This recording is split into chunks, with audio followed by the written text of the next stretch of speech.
Hello student, আশা করি তোমরা প্রত্যেকেই খুব ভালো আছো। চলো, আজকে আমি যে বিষয়টা নিয়ে আলোচনা করব সেটা হচ্ছে উৎপাদক বিশ্লেষণ।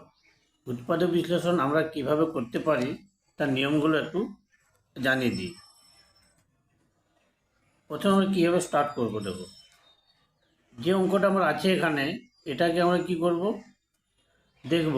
এখানে যে সংখ্যা আছে, এখানে যে সংখ্যা আছে মানে চলরাশি সর্বোচ্চ ঘাত তার সহগ, ঠিক আছে এটা।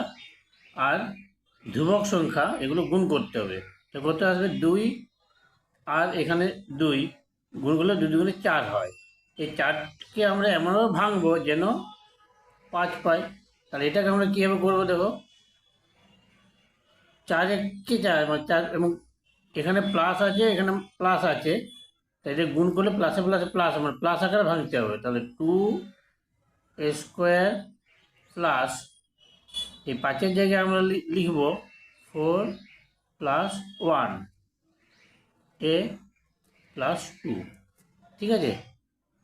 এরপর দেখো এটা আবার কিছু গুণ করি, just 2 square plus 4a plus A plus 2।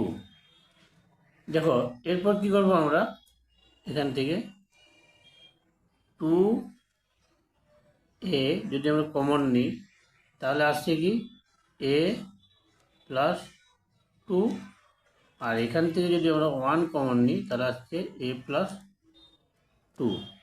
এখন এই রাশি আর এই রাশির থেকে যদি কমন নেওয়া যায় সেটা কী হবে, তাহলে কী কমন আসবে আমাদের, a প্লাস 2 কমন আসবে, ঠিক আছে।